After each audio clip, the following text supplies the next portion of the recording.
یہ پروگرام مرحبا فارمیسی کے تعاون سے پیش کیا جا رہا ہے۔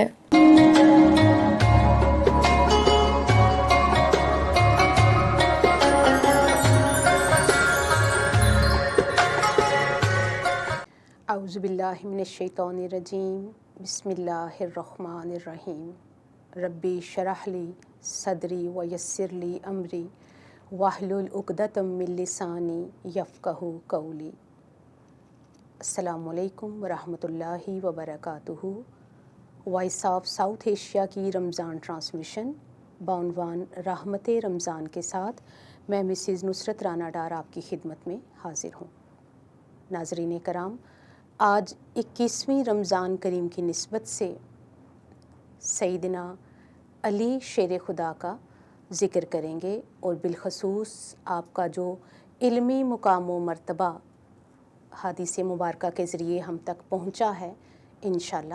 اس پہ کلام کریں گے۔ تو آئیے آغاز کرتے ہیں حضرت علی المرتضیٰ، جو کہ آقا کریم صلی اللہ علیہ وآلہ وسلم کی پیش کردہ دعوت دین حق پہ لبیک کہنے والی جناب ام المومنین حضرت سیدہ خدیجہ الکبریٰ کے بعد اللہ رب العزت کی اس دعوت دین کو قبول کرنے والی ہستی جناب سیدنا حضرت علی المرتضیٰ ہیں، کہ جب آپ نوعمر ہی تھے کہ آپ نے اس دعوت پہ لبیک کہا، اور پھر آپ مکی زندگی کے نشیب و فراز میں ہمیشہ حضور سرور کائنات صلی اللہ علیہ وآلہ وسلم کے ہمراہ رہے۔ مدینہ پاک میں آپ کو داماد نبی صلی اللہ علیہ وآلہ وسلم کا عزت و شرف حاصل ہوا۔ متعدد مارکوں میں آپ اپنی شجاعت کے باعث نہ صرف داد سمیٹتے رہے بلکہ آپ کو شیر خدا کا لقب بھی بارگاہ مصطفیٰ صلی اللہ علیہ وآلہ وسلم کی طرف سے عطا کیا گیا۔ اللہ رب العزت نے غزوہ خیبر کی فتح آپ کے ہاتھوں پہ عطا فرمائی تھی۔ شیر خدا جناب حضرت علی رضی اللہ تعالیٰ عنہ نجیب الطرفین قریشی اور ہاشمی تھے۔ والدہ محترمہ نے آپ کا نام حیدر یعنی شیر رکھا اور بارگاہ مصطفیٰ صلی اللہ علیہ وآلہ وسلم کی طرف سے آپ کو اسد اللہ اور مرتضیٰ کے القاب عطا ہوئے۔ ابو تراب اور ابو الحسن آپ کی کنیتوں میں سے تھیں۔ آپ آقا کریم صلی اللہ علیہ وآلہ وسلم کے چچا زاد بھائی تھے، اور انتہائی قابل امر یہ ہے کہ آپ کی ابتدا سے ہی پرورش، نگہداشت اور تربیت خود صحبت نبوی صلی اللہ علیہ وآلہ وسلم میں پروان چڑھی۔ جب آپ بڑے ہوئے تو سفر و ہجر میں ہمہ وقت آقا کریم صلی اللہ علیہ وآلہ وسلم کے ساتھ رہے۔ گھر کے چھوٹے موٹے کاموں میں آپ حضور کی معاونت فرماتے تھے، اور اپنی ذمہ داریوں کی ادائیگی کے اعتبار سے بھی جو کام آپ کے ذمے لگایا جاتا آپ اس کو بحسن و خوبی انجام فرماتے تھے۔ یہی وجہ ہے کہ چونکہ آپ کے شب و روز بارگاہ مصطفیٰ صلی اللہ علیہ وآلہ وسلم میں بسر ہوئے، تو آپ کے اخلاق و اطوار اور عادات میں اخلاق نبوی کی گہری چھاپ نظر آتی ہے۔ اور اسی طرح سے پھر جب بعثت کے بعد آپ صلی اللہ علیہ وآلہ وسلم نے حکم خداوندی سے اپنے تمام تر اقربا کو کھانے کی دعوت پہ جمع کیا، اور پھر آخر میں دعوت دین دی، تو قربان جائیں سیدنا علی المرتضیٰ کی خوش قسمتی پہ کہ آپ ان تمام میں سے واحد تھے جنہوں نے کھڑے ہو کے نہ صرف اس دعوت دین حق کو قبول کیا بلکہ انتہائی تاریخی الفاظ کے ساتھ فرمایا کہ اگرچہ میں اس وقت چھوٹا ہوں، میری ٹانگیں کمزور ہیں، میں آشوب چشم میں مبتلا ہوں، لیکن میں آپ کا مددگار بنوں گا۔ اس وقت جب آپ یہ کلمات فرما رہے تھے تو آپ کی عمر مبارکہ صرف 8 سال کی تھی۔ اور پھر اسی طرح سے تاریخ میں ہے کہ مکی دور، جو کہ حضور سرور کائنات صلی اللہ علیہ وآلہ وسلم اور آپ کے صحابہ کے کرام کے لیے انتہائی پرآشوب دور تھا، اس دور میں ہمہ وقت سیدنا علی المرتضیٰ آپ کے ساتھ رہے، اور خود سیدنا علی المرتضیٰ نے فرمایا کہ میں آقا کریم صلی اللہ علیہ وآلہ وسلم کے اس طرح سے ساتھ ساتھ رہتا تھا جس طرح سے ایک اونٹنی کا بچہ اپنی ماں کے پیچھے پیچھے چلتا ہے۔ پھر تاریخ میں ہے کہ آپ نے تبلیغی اسفار میں بھی آقا کریم صلی اللہ علیہ وآلہ وسلم کی ہمراہی اختیار فرمائی۔ شعب ابی طالب کا وہ 3 سالہ انتہائی دشوار اور مشکل مرحلہ، اس میں بھی آپ آقا کریم صلی اللہ علیہ وآلہ وسلم کے ساتھ تھے، اور پھر آگے چل کے مدینے کی طرف جب ہجرت کا حکم ہوتا ہے تو آپ صلی اللہ علیہ وآلہ وسلم اپنا متبادل جس ہستی جس شخصیت کو مانتے ہیں وہ بھی حضرت علی المرتضیٰ رضی اللہ تعالیٰ عنہ ہیں، کہ جب آپ صلی اللہ علیہ وآلہ وسلم ان کو اپنے بستر پہ سو جانے کا حکم دیتے ہیں اور یہ فرماتے ہیں کہ آپ اگلی صبح اہل مکہ کی امانتیں ان کے سپرد کر کے ہجرت کے لیے تشریف لے آئیں۔ اور پھر تاریخ ہمیں بتاتی ہے کہ جب آقا کریم صلی اللہ علیہ وآلہ وسلم قباء نامی بستی کے قریب تھے تو وہاں سیدنا علی المرتضیٰ آپ کو مل جاتے ہیں، تشریف لے آتے ہیں، اور آپ کا عالم یہ ہے کہ آپ کے پاؤں مبارک آبلوں سے بھرے پڑے تھے۔ پھر سرزمین مدینہ پہ جب آپ صلی اللہ علیہ وآلہ وسلم پہنچ جاتے ہیں اور مواخات مدینہ کا ایک تاریخی اعلان کیا جاتا ہے، اور فرمان رسول تھا کہ اے علی تم دنیا میں اور آخرت میں بھی میرے بھائی ہو۔ آپ صلی اللہ علیہ وآلہ وسلم کی آپ سے محبت کا عالم یہ تھا کہ جب آپ نے اپنی سب سے چھوٹی انتہائی لاڈلی صاحبزادی کے لیے ہم سفر منتخب فرمانا تھا تو آپ نے حضرت علی کرم اللہ وجہہ کا انتخاب کیا۔ حضرت بی بی فاطمہ الزہرا خاتون جنت سے آپ کا نکاح کر دیا جاتا ہے، اور یوں داماد نبی بننے کے بعد آپ کے عزت و شرف اور مقام مرتبہ میں مزید اضافہ ہو جاتا ہے۔ اور آپ کا حضرت فاطمہ الزہرا سے نکاح یہ سن 2 ہجری کا واقعہ ہے۔ ناظرین کرام، مدنی زندگی کے تمام تر غزوات جو بھی مدینہ پاک میں ہوئے ان تمام میں سیدنا علی المرتضیٰ شامل رہے، چاہے وہ بدر کا معرکہ ہو، احد ہو، حنین ہو یا غزوہ خندق ہو، آپ نے ہر جگہ پہ اپنی عزم و ہمت اور اپنی شجاعت اور جواں مردی کو ثابت فرمایا۔ آپ فقط معرکہ تبوک میں شامل نہ تھے، اور اس کا سبب یہ تھا کہ آقا کریم صلی اللہ علیہ وآلہ وسلم نے آپ کو مدینہ پاک میں اپنا جانشین مقرر فرمایا اور مدینہ میں ہی رہنے کا حکم صادر فرمایا۔ ناظرین کرام، خلافت علی کی بات کریں تو جناب حضرت عثمان غنی رضی اللہ تعالیٰ عنہ کی شہادت کے بعد 3 دن تک منصب خلافت خالی رہا، اور کوئی بھی نامور شخصیت اس بار خلافت کو اٹھانے کے لیے تیار نہ تھی۔ اس صورتحال میں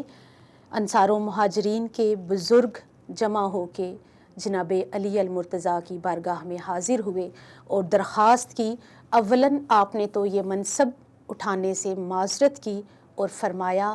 کہ میں امیر کی نسبت وزیر بننا پسند فرماتا ہوں، لیکن بالآخر آپ نے حالات کو دیکھتے ہوئے اور چونکہ آپ کے خلیفہ بننے پہ امت کا اجماع بھی تھا تو آپ نے اس صورتحال میں اس منصب کے لیے حامی بھر لی۔ اور پھر یہ آپ کی ہمت عالیہ تھی کہ اس نازک دور میں کہ جب مدینہ پاک بلوائیوں کے قبضے میں تھا، آپ نے اس کی بھاگ دوڑ سنبھالنے کا فیصلہ کیا۔ ناظرین کرام، سیدنا علی المرتضیٰ کی شخصیت کا مختصر جائزہ لینے کے بعد آئیے آپ کے علمی مقام و مرتبہ کو دیکھتے ہیں۔ کوئی صاحب ایمان، صاحب بصیرت ایسا شخص نہیں جو کہ آپ کی علمی استعداد کا قائل نہ ہو۔ بیش بہا احادیث مبارکہ موجود ہیں جس میں سیدنا علی المرتضیٰ کے علمی مقام و مرتبہ کو واضح فرمایا گیا ہے۔ آپ کے علم میں ہے کہ بارگاہ نبوت سے آپ کو علم و حکمت کا دروازہ فرمایا گیا۔ حدیث مبارکہ میں ہے کہ یعنی میں علم کا شہر ہوں اور علی اس کا دروازہ ہے۔ ایک اور مقام پہ آپ صلی اللہ علیہ وآلہ وسلم نے سیدنا علی المرتضیٰ کی علمی شان کو ان الفاظ کے ساتھ بیان فرمایا کہ میں حکمت کا گھر ہوں اور علی اس کا دروازہ ہیں۔ اسی طرح سے حضرت علی المرتضیٰ فرماتے ہیں کہ ایک روز میں بارگاہ نبوت صلی اللہ علیہ وآلہ وسلم میں تھا تو آپ نے میرے سینے اطہر پہ ہاتھ رکھتے ہوئے مجھے یہ دعا دی، فرمایا کہ اے اللہ علی کے سینے کو علم، عقل و دانائی، حکمت اور نور سے بھر دے۔ سبحان اللہ، بارگاہ نبوت سے جن کو علم و حکمت اور نور سے سینے کو بھرنے کی دعائیں ملی ہوں، وہ شخصیت یقیناً فقط اور فقط سیدنا علی المرتضیٰ کی ذات ہے۔ پھر اسی طرح سے حضرت علی المرتضیٰ بنفس نفیس خود فرماتے ہیں کہ نبی کریم رؤوف الرحیم صلی اللہ علیہ وآلہ وسلم نے مجھے علم کے 1000 باب سکھائے اور میں نے ان میں سے ہر باب میں سے مزید 1000 باب نکالے۔ معلومات قرآنیہ کی بات کریں تو یہ شان سیدنا علی المرتضیٰ ہے کہ آپ کو کلام مجید کی معلومات بیش بہا آپ کے پاس تھیں۔ آپ جانتے تھے کہ کون سی آیے کریمہ کب اور کس مقام پہ نازل ہوئی ہے۔ اسی سے متعلق خود آپ کا فرمان عالی شان ہے کہ آپ نے فرمایا کہ مجھ سے قرآن مجید کے بارے میں پوچھو، بے شک میں قرآن مجید کی ہر آیت کے بارے میں جانتا ہوں کہ وہ رات میں نازل ہوئی ہے یا دن میں نازل ہوئی، وہ ہموار زمین پہ نازل ہوئی یا کسی پہاڑ پہ نازل ہوئی۔ جناب سیدنا علی المرتضیٰ کلام مجید کے ظاہر و باطن کے عالم تھے۔ آپ کی شان کے کیا کہنے کہ فقیہ امت کا لقب پانے والے صحابی رسول جناب حضرت عبداللہ بن مسعود رضی اللہ تعالیٰ عنہ آپ کی قرآن فہمی کے متعلق ارشاد فرماتے تھے کہ امیر المومنین حضرت سیدنا علی المرتضیٰ ایسے عالم ہیں کہ جنہیں اللہ پاک نے کلام مجید کا ظاہری علم بھی عطا فرمایا ہے اور آپ اس کے باطنی علم کو بھی خوب جانتے ہیں۔ اور پھر اسی طرح سے بہت سی احادیث مبارکہ ایسی ہیں جس سے ہمیں یہ پتہ چلتا ہے کہ امت مسلمہ اس دور میں بھی اپنے مسائل کے حل کے لیے بارگاہ جناب علی المرتضیٰ میں رجوع کرتی تھی۔ نہ صرف صحابہ اکرام بلکہ ام المومنین حضرت سیدہ عائشہ رضی اللہ تعالیٰ عنہ بھی علمی مسائل کے حل کے لیے بارگاہ سیدنا حضرت علی المرتضیٰ کی طرف رجوع فرماتی تھیں۔ مشہور حدیث مبارکہ کے مطابق جب صحابی رسول حضرت شریح بن ہانی رضی اللہ تعالیٰ عنہ نے حضرت عائشہ صدیقہ رضی اللہ تعالیٰ عنہ سے موضوع پہ مسح کے بارے میں سوال کیا تو آپ نے بلا تردد فرمایا کہ جاؤ اس کے بارے میں سیدنا علی المرتضیٰ سے دریافت کرو، وہ مجھ سے زیادہ جانتے ہیں۔ اور پھر آپ کے قرآن کے علم کے بارے میں، علمی وجاہت کے بارے میں کون ہے جو گواہی نہیں دے گا؟ حضرت علی، اور آپ کو علم کی میراث عطا کی گئی۔